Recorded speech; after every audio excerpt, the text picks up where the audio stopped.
15? Yeah, I started when I was 15. Oh, you started 15 as well? Yeah, 44 now. Yeah. Whew, that's it. It's a long time. What for you? What kept you at it? You know what it was, man? I was a soccer player and a swimmer. Yeah. And I wanted to get stronger. Yeah. So I got into lifting, not bodybuilding. Yeah. And then I got talking to doing the show like 5 months after I started training. I was only 5 months after you started training? Yeah, but I was only like 163 pounds. Yeah. Just ripped, straight up and down. Yeah. But I think over the years, that what keeps me motivated is just a challenge. Yeah.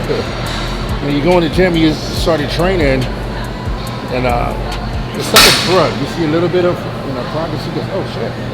Me if I train a little bit harder. Yeah. What if I'm really, And then you start, learning about nutrition and what's not. And then you're like, okay, so if I eat this much, I get X, Y, Z. Yeah, exactly. So I just kept at it. What were you like when you started? How did you look before you picked up a weight? So before you picked up a weight, Straight up and down.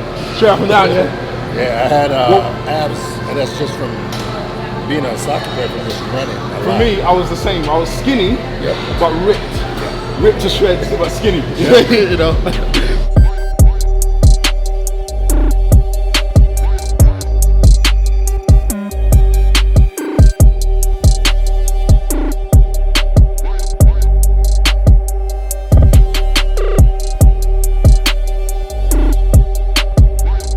The thing that people always say is, oh, you got good genetics. And I say, look, let's be real.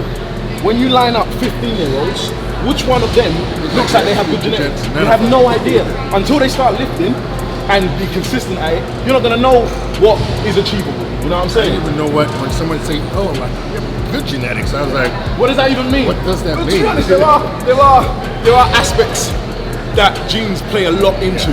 Even just down to shape. Yeah. So for example, when you guys are on stage, some of you will have highlights, some of you have lowlights. It's just these are the things where genetics come into play, or a longer tricep or shorter bicep, etc. Things like that. So genes do play a role, but in terms of actually building muscle, you're not gonna know until you start, and stay consistent. Yeah.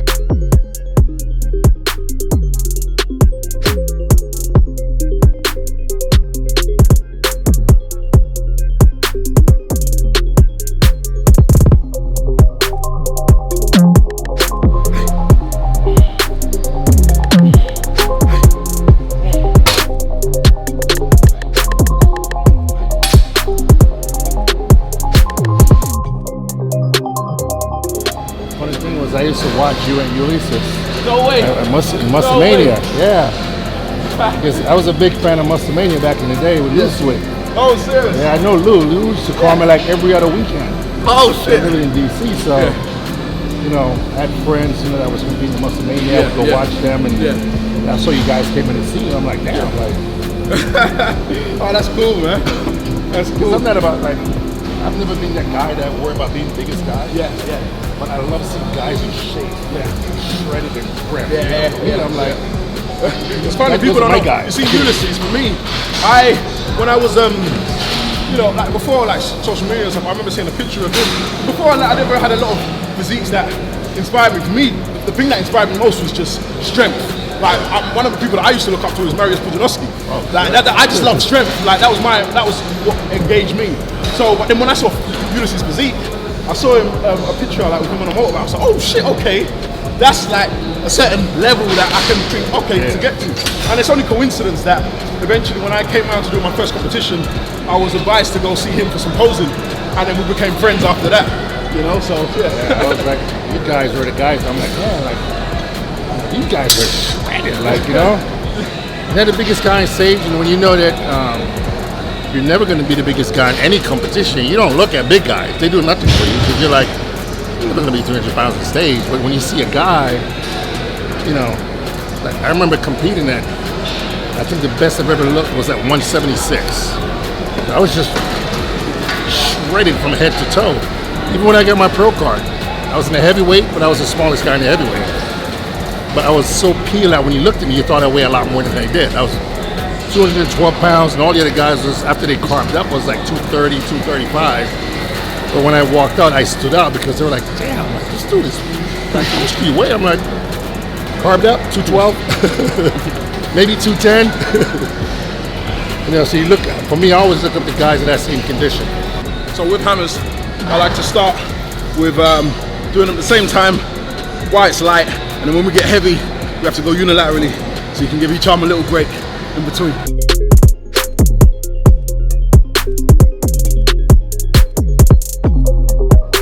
The best part for me, man, is when I open up a magazine and I see them have a picture of you and a picture of Arnold.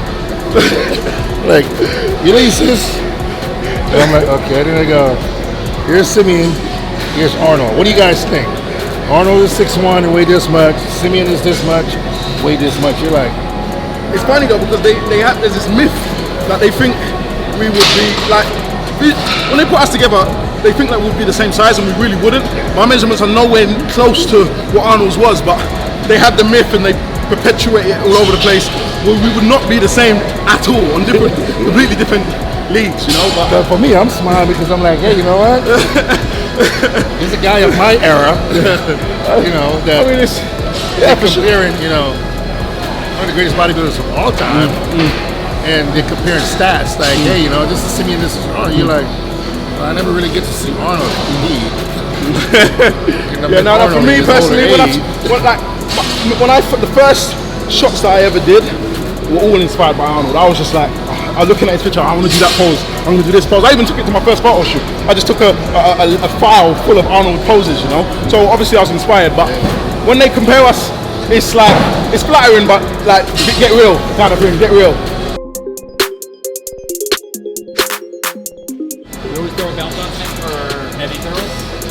I throw a belt on when I feel that it will support the lift.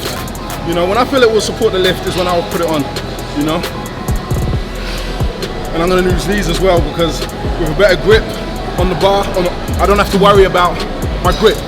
All I wanna do right now is curl. You know, I don't wanna be concerned with losing my grip on the weight, you know.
Easiest part for you to develop? What's your muscle group that you just grow just like that?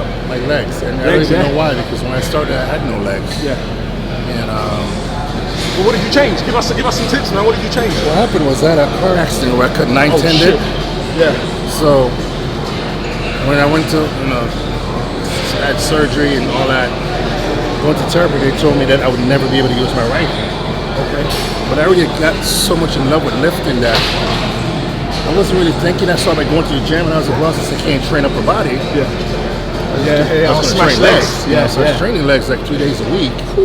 And I would do like 1 day quads, 1 day hamstring, and then 1 day both parts. Oh, nice. At the moment, I'm doing quads and then hams, but I've never thought that freeway. Yeah. After a while, I started doing it twice a week. Just quads 1 day, hamstring the other. And my legs just blew up. And I'm like, oh, okay. Yeah. So even now, like I tell people, me competing now, I have to be like really careful because if I train my quads the way I wanted to train them, I walk out and say that's the only thing you see. Oh, serious? Yeah. You know, so I gotta take it easy and more like angles and foot placement whenever I train legs now. Yeah. Like, you know, where do I want the emphasis to be? You know, or if I just come in and go, man, I'm gonna squat heavy, I'm gonna do this. I walk out and see that. And you need balance, of course. So, in the years that you've been training, very long time, what are the positive changes that you've seen in the industry, and what are the negatives? be free. Like anything that You know, both positive and negative is social media. Okay. Because I think it give this generation a misconception of what it's like to train hard. Yeah. Okay. Yeah. You know, I tell people a dumbbell will always be a dumbbell. A barbell will always be a barbell. But you go in the gym and just because some guy was on social media standing on a ball doing a curl, oh, that's the way you do a curl. I'm like, no, dude. No.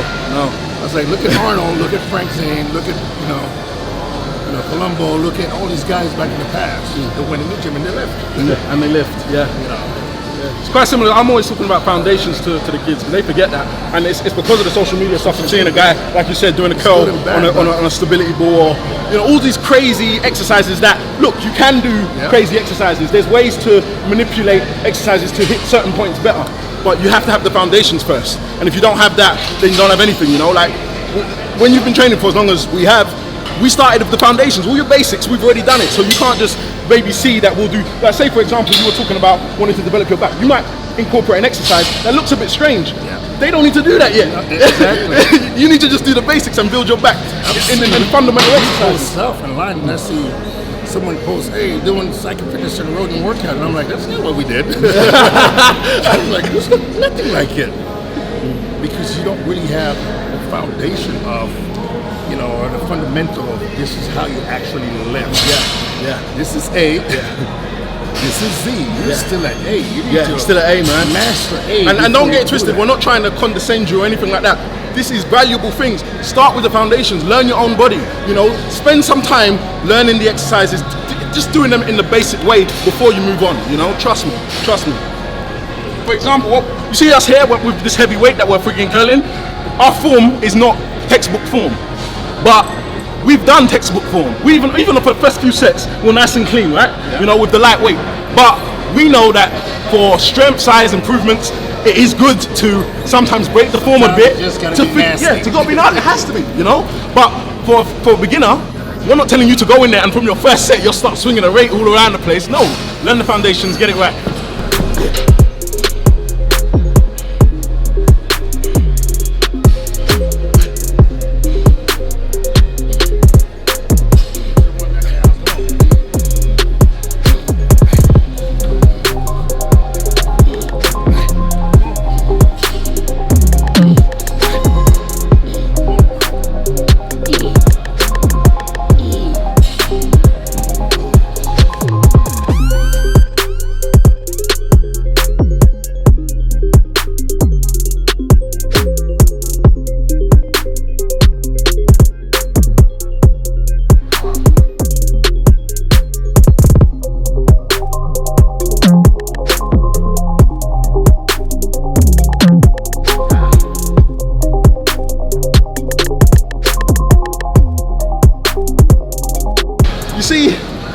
At that age, like 15, 14, all of my peers, we all started lifting. It was just one of these things where you want a little bit of muscle. I started it and I loved it. Like for me, I was like, I genuinely thought I found something that this was me, this was gonna be me. First session, I remember, I got dumbbells in my house and I was just curling. In fact, people will say, oh yeah, your arms are out of proportion. Why are your arms so big compared to your body? All I did was arms. I did curls, dips. And I used to do a little bit of like shoulder presses. At that age, I didn't know what I was doing. So I trained at home for like 5-6 years before getting into the gym. Slowly built up my equipment in my house, I had a wide grip chin-up bar. I had a preacher curl bench, I had a normal flat bench, everything, all in my room. But the thing that kept me doing it was I felt fantastic lifting. On my own with just my music, no matter what was going on, I just felt good lifting, And it wasn't even necessarily to look a certain way. It was every time I was lifting, I was in my element. Like, yeah, this is me. I used to put my music loud. It was only like maybe a couple of years later that my brother's friend came around. He's like, yo, Sam, your brother's, because it was my older brother. Yo, Sam, your brother's getting big, I'm like, what, yeah? And that's when I had a realization that, yo, all this training I'm doing is giving me a certain look. Fuck it, I'm gonna do more. I'm gonna train harder. And then the love just continued, and even to today, it's the same thing. I love lifting. You know, I get enjoyment from lifting. That's it. You know, we do here is just to finish ourselves off. Really, it's going to be high reps, double-digit reps. And it's just to finish ourselves off. You know, we've done the heavy lifting, we've smashed the heavy weight, and it's just time to finish off. You know, get a nice big pump and finish off.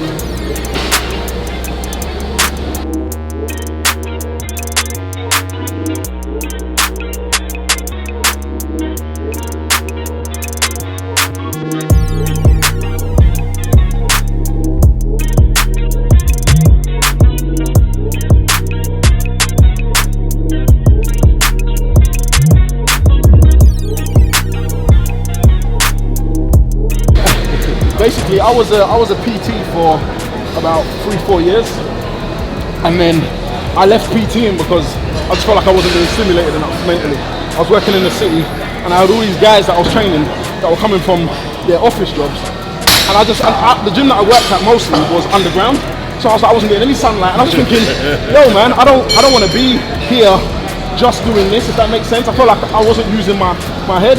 That's just me. But so I left it. Started studying accountancy, and got a job as a training accountant. Now I'm using my head, I'm doing numbers, and all the while I'm still training. But I thought, you know what? I've got all that experience. Now, this time, I've been training for like 10 years now. I thought, I've got all this experience, and I'm not really capitalizing on it. You know, I don't want to train people anymore. I've done it. I don't want to do it. I don't want to be in the gym. So I just created a Facebook page.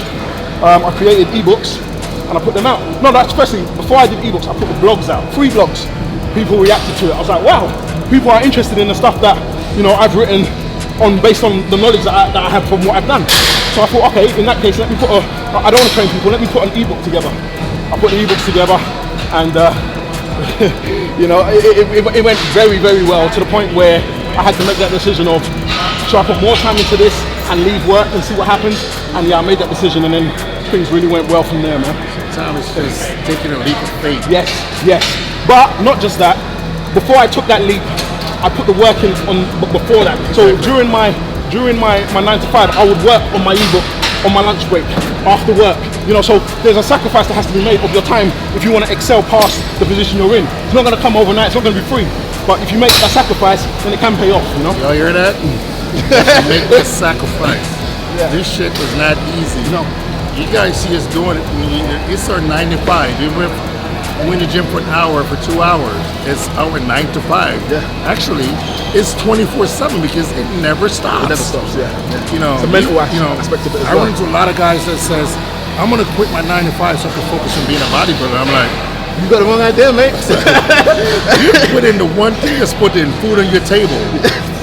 To be a bodybuilder, it's the same thing. It's basically a hobby for you right now. It's the same thing that the kids say, because I get kids saying, I want to leave school and concentrate on bodybuilding. And what I try to say to them, I wouldn't have been able to do the business side without my schooling. Yeah. I used everything that I learned. I used even the ebook that I wrote, I designed myself. How could I do that? Well, when I did my friggin' A-levels, it was in graphic design. You know, so all these things, they come into play. You need your schooling. You need it. You can't forego that.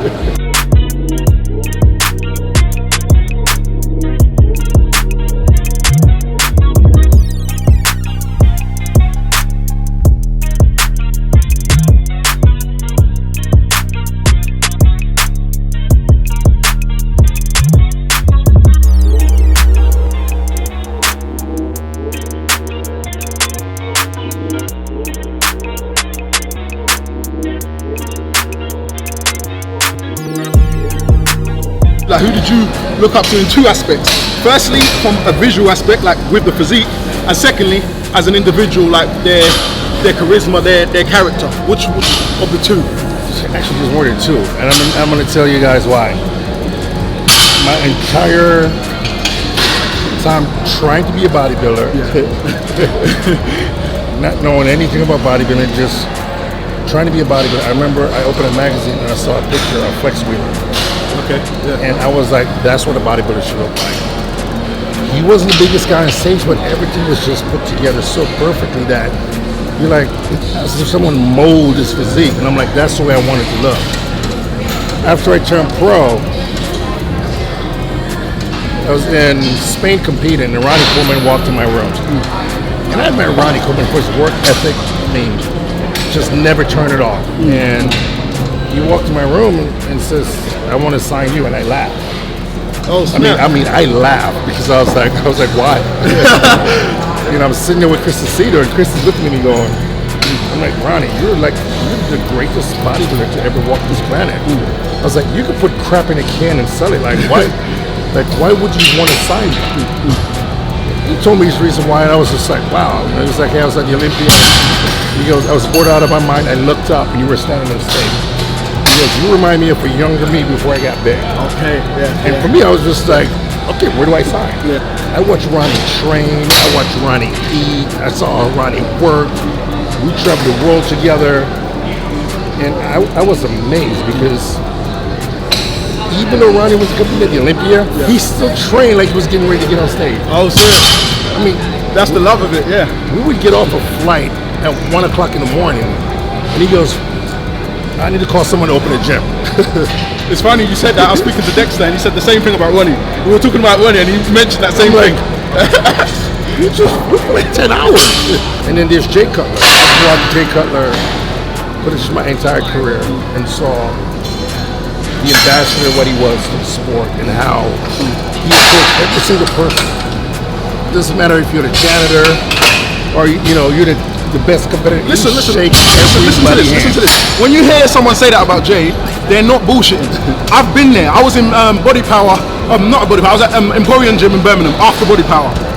Jay went to every single person in that room and spoke to them. How you doing? And I mean every single person that was available, he went and shook their hand. That's a truth right there. I told people, I was like, listen, I've had so many conversations with Jay that literally changed my entire aspect on bodybuilding, being a bodybuilder, being an ambassador, business of bodybuilding. I've seen him backstage at a show, and like, Jay Cutler, you need it on stage. And he's backstage, how's your family? And I'm like Jay, they calling you, they can wait. Like, that shows you, like, hey, Mr. Ambassador, that's the kind of person I want. After I finish bodybuilding, that's what I want to be remembered. No, that Shawn was a great bodybuilder. He's always half naked on stage, but man, he always took the time to come up and talk to me. Yeah, that's what you want. Yeah, that's what you want as a bodybuilder.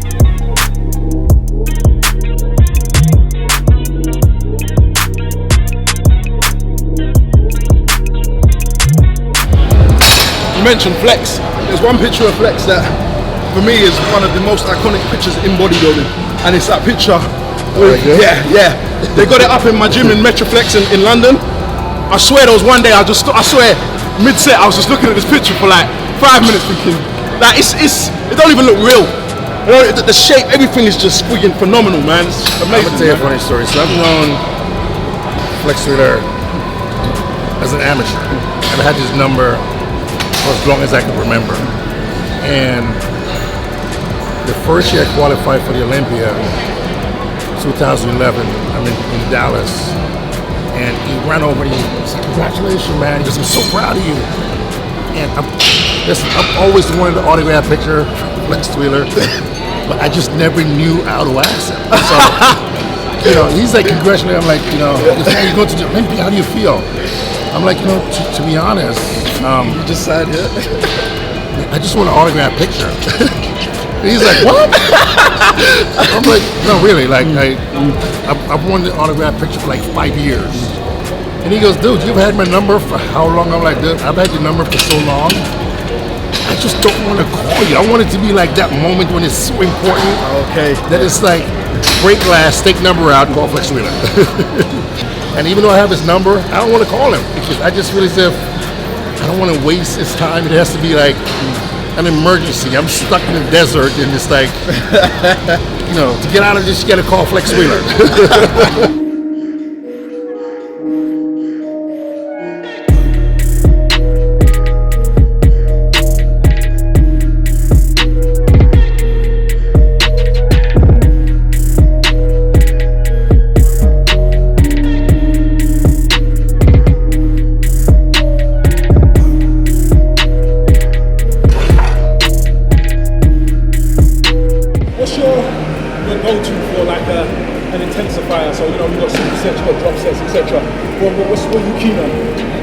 Drop sets, yeah.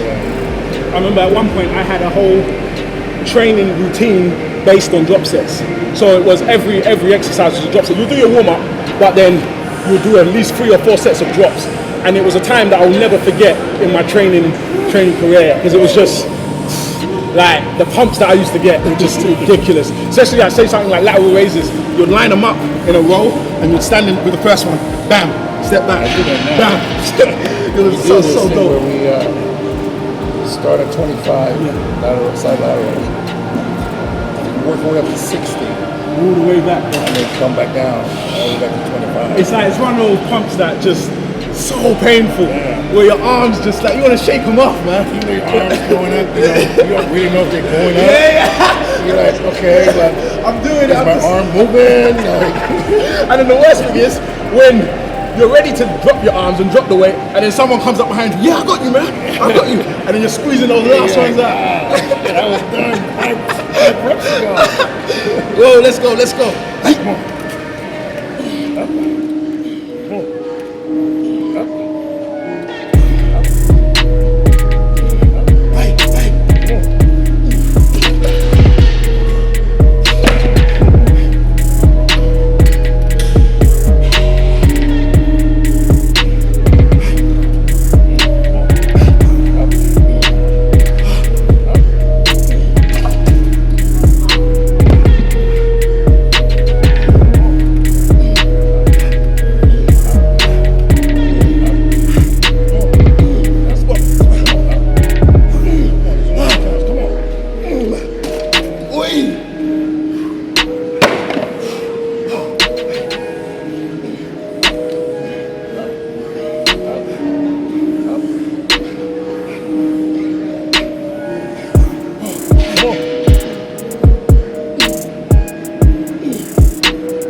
One light one just to finish off, you know me, man, I'll go get it in.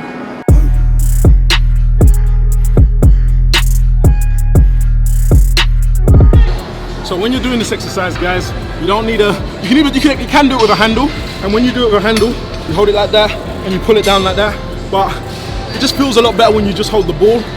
So we just hold the ball like this, tuck your arm in, pull it down, stretch it out,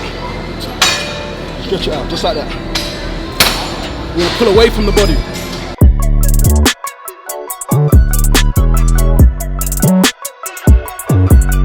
So basically what we're talking about is imbalances, you know, whether your left side's bigger or your left side's stronger, etc. And I always say to people, how big of a deal is it for you? If it's that big of a deal, yes, by all means, implement something into your routine that fixes it. For me personally, I know that my left side is smaller than my right, and I'm too long in the tooth to try and correct it now. However, when I do unilateral exercises like this, I do every now and then. Do an extra couple of reps. Yeah. Try to squeeze an extra rep or two on the weaker side.